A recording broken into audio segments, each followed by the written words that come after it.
Welcome to the Transition to Changes Mission Podcast Show with your host, King Summers. And this is your host, Queen Summers. Good evening and welcome. Thank you so much to our listeners for listening to us this evening. We'll be talking about racism and the income gap. You can't talk about one without the other. Yes, my people, this is the current event worldwide, man. I mean, it's starting over here in the nation where we're going to discuss a lot of history to lead up to the present that will give us knowledge to the future, or try to fix the future. It's a cry out to the globe for the racial conditions of people, of a lot of cultures, but particular here in the nation is with the African American. And then we'll be taking a trip around the world and talking about racism and how it impacts not just people on a local scale, but also a global scale, because it's like a domino effect. Racism is the belief that characteristics and abilities can be attributed to people simply on the basis of their race, and that some racial groups are superior to others. Racism and discrimination have been used as powerful weapons, encouraging fear or hatred of others in times of conflict and war, and even during economic downturns. Yes, my people. And for me, I will try to touch on the history. The history to me is very important in life, with many things or avenues of life. I agree. I'm going to start out by my discussions with Queen Summers and with you, ask you to participate in trying to do and spread the word of Transition to Changes Mission podcast show that's hosted on podbean.com. And we appreciate everybody following us and listening to our show and supporting us. We talk about current events that's going on here in this nation, which started out a movement of the Black Lives Matter. Mm-hmm. Due to a lot of people feeling that it was injustice killings by police or just injustice in labor, or basically African Americans are tired. With that said, I would start out saying we got to understand the history of that with this nation. When I was doing my research, was just over time in my life and gathering new information as I go on, it got me to a point to understand why there is racism. Racism being around globally since the beginning of time. We are part of the animal kingdom. That is a factor. We are cold-blooded mammals. You got different cultures that's being spread out throughout time, which geographically added up to their skin colors, their geographic size, and abilities. With that said, I say that it is known a fact now that life started in Africa.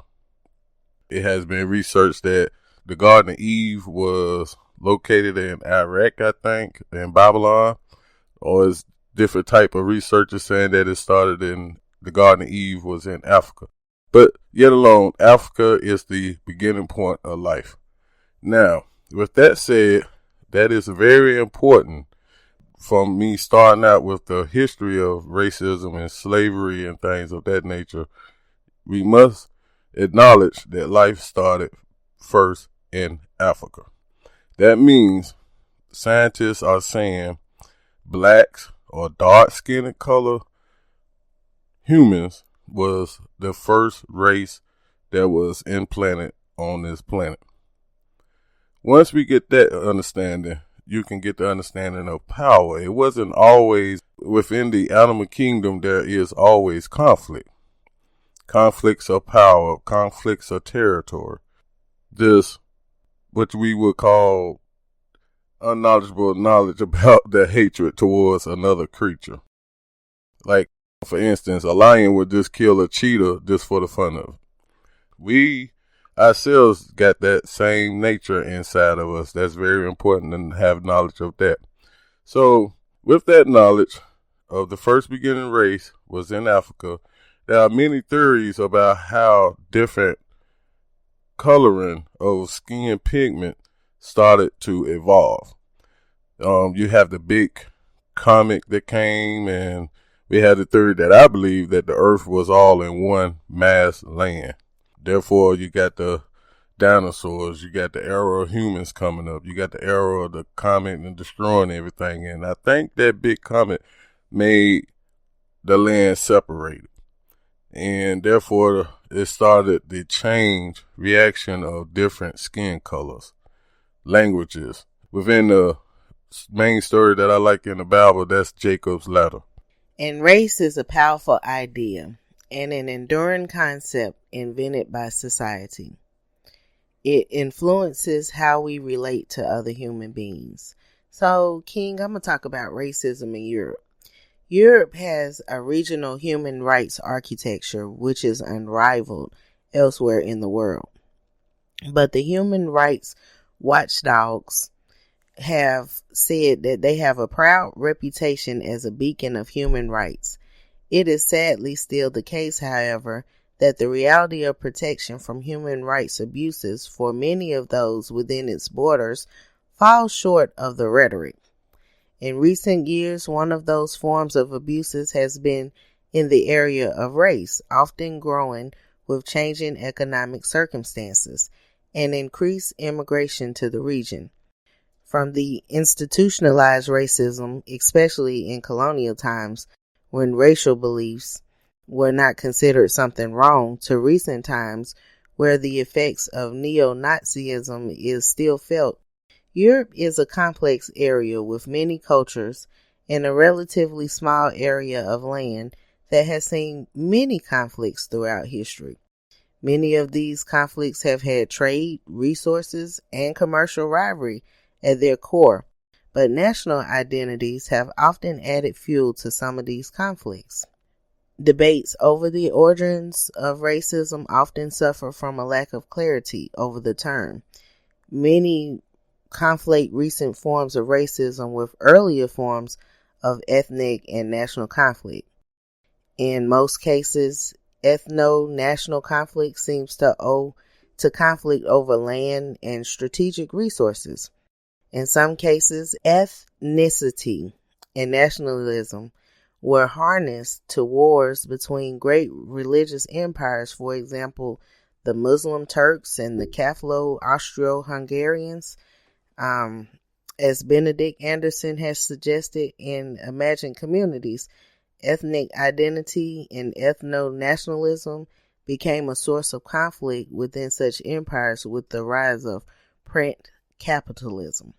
Yes, and I touch up on the lead that I'm leading to the explaining of the beginning of life.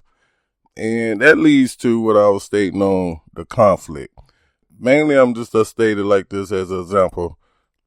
If another tribe come to another tribe, win that conflict among that fight, most of the time is some negative things or what you would call evil or things or savaging happens once a village or a nation is conquered.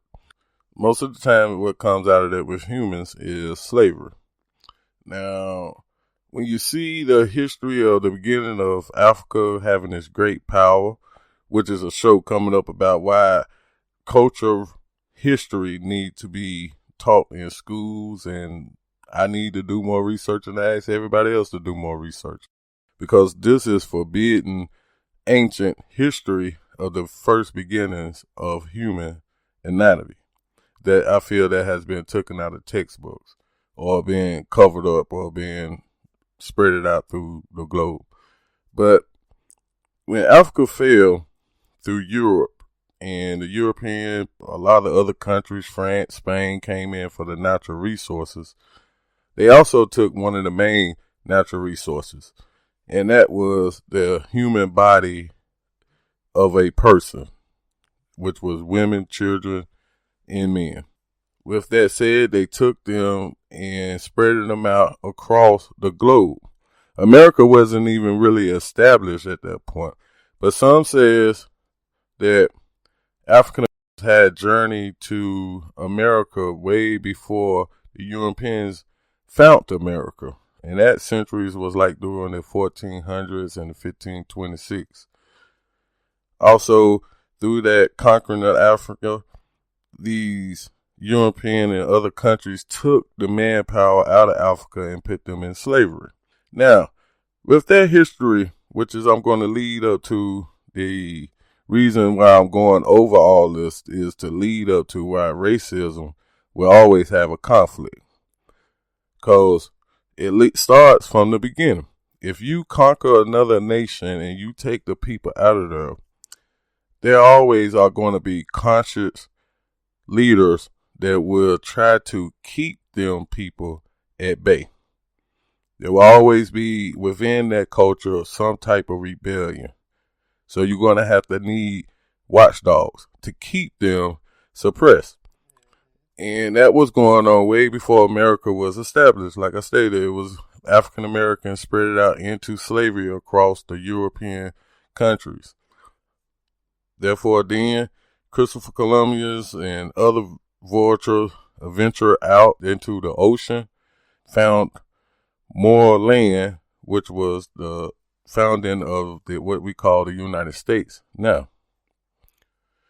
when that started, there was new land to be founded, and don't forget about the inheritance of this land, which was rightfully the ownership of the American Indians, which was many wars fought over that.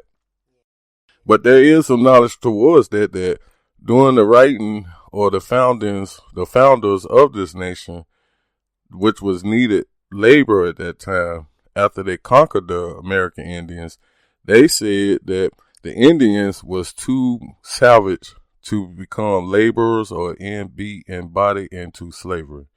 Therefore, that's why through the history of you learning, Indians was almost put to extinct. In France, May 2002, the success of far-right politician Le Pen in the run for leadership, though he lost out in the end, sent a huge shockwave throughout Europe about how easy it was for far-right parties to come close to getting power if there is complacency in the democratic processes and if participation is reduced. Wow. In various places throughout Western Europe since 2002, there has been a rise in racist attacks and sentiments against both Arabs and Jews in light of the increasing hostilities in the Middle East. Earlier in 1998, an area of Germany, a right-wing racist party won an unprecedented number of votes. In Austria, the Freedom Party was able to secure the majority of the cabinet posts. The party is an extreme far-right party whose leader, Jörg Haider, has been accused of sympathetic statements towards the Nazis. The European Union has reacted to this, indicating that Austria's participation may be in jeopardy. In Italy, there are attempts to try and deal with the rise in undocumented immigrants from Tunisia. The reactions from the right wing have been labeled by some as being openly racist. Into 2010, and problems of racism in Italy continue. For example, a wave of violence against African farm workers in southern Italy left some 70 people injured. This resulted in police having to evacuate over 300 workers from the region. The workers were easy targets, being exploited as fruit pickers, living in difficult conditions. They earned starvation wages, doing back-breaking work, which Italians do not want in a labor market controlled by local right wings. Wow, my people. And yes, my people, thank y'all again. We appreciate listening to this show. And on this show, we are finna take a launch in a time machine. Right now, we are in the past, and we're going to stay in this time machine to move forward to the modern day, to the future, to the present, and coming from the past. Absolutely. But right now, man, at the present, we gotta take a break and get everything collective and meditate a little bit and get all your notes and everything together, because we are finna take a voyage, my people. We got to solve this racism and income gap. So stick around. Enjoy the music. This is your host, Queen Summers.